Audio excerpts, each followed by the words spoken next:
Welcome back, guys. Right now I'm going to discuss some of the origins and sparks that lit the blaze that became Resurgence. I've always been interested in writing fiction for Battletech. Over the years I have posted various painted minis with entire short stories of battles and characters on the various Battletech related pages. In my local group I've organized short campaigns and write detailed write-ups from various matches, be it play-by-play or an epic conflict. Going back a little bit to Hour of the Wolf, that really kind of showed me the direction of the CGL storyline, and then there were additional comments made during the Mercenaries Kickstarter by CGL employees that their storyline did not include the Republic of the Sphere survivors or the inevitable return of the Word of Blake, and not even the Homeworld clans, at least in the near future. Hour of the Wolf was a great novel, and Blaine Pardoe did an excellent job putting so much in, guiding us into the Ilklan era. However, the goals set by CGL seem to take us to a stale type of storyline. For example, look at Dominions Divided. The most powerful clan is/was the Ghost Bears, without even going fanboy. They haven't been fighting any major wars and were two peoples united.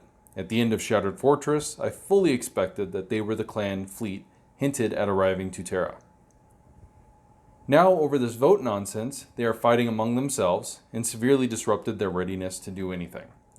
Even worse, they dark-aged Lars Magnuson in their storyline, where a major character, a galaxy commander of Alpha Galaxy Clan Mechwarrior, is somehow killed in single combat by a spheroid. This is one of those deaths, similar to Victor Davion's, that repulsed major groups of fans.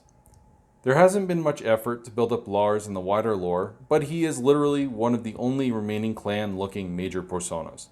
Everyone else is in business, professional, military uniforms in the book. This nonsense took it too far for me.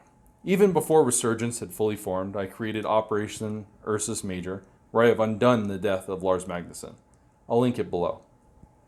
Another major element to the creation of Resurgence was recognizing what is being done to the fan bases of multiple fictions, the subversive and toxic activists and tourists that are being contracted to write for Catalyst storyline or participate in Catalyst vision for Battletech in some capacity.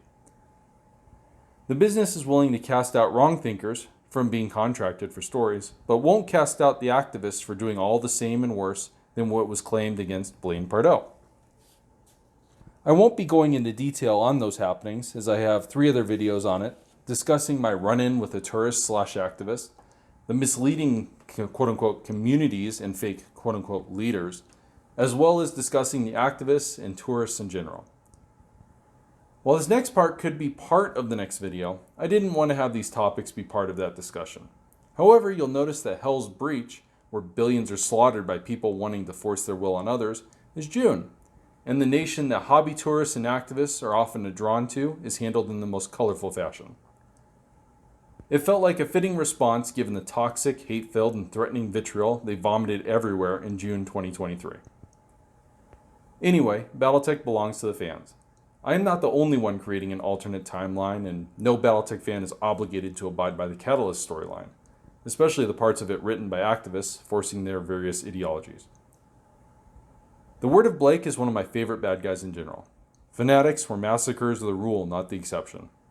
One of the main reasons why I favor them is because it gives the chance for heroes to rise up, for epic conflict to ensue where one side only wants conquest at all costs, and the other will fight for all that is good.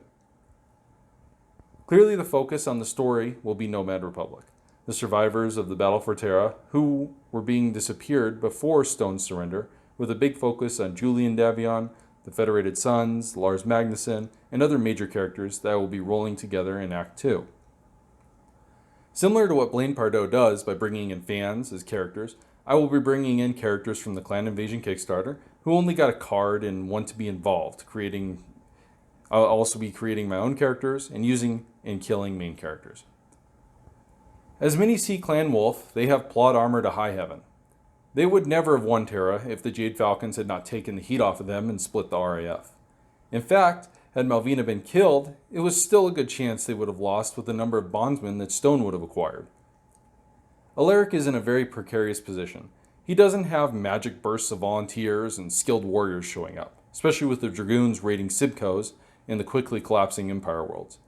Terra was not going to stop the unrest for years. It is finally dwindling in 3152, and he is still haunted by Devlin Stone.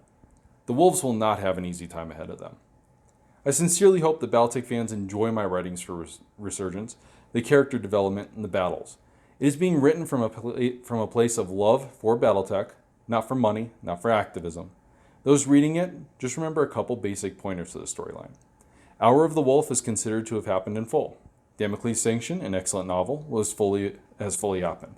Dominions Divided happened, but it has sparked a civil war, the loss of Alpha Galaxy and Lars Magnuson to the nation for now.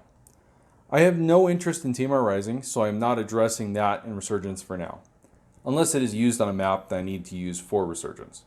As I said, I love Battletech, and no matter who is hired to write for the IP and the IP holder's storyline, the only difference between them and fan writers, in a number of cases, is the same difference between college and national sports. Thanks for stopping in.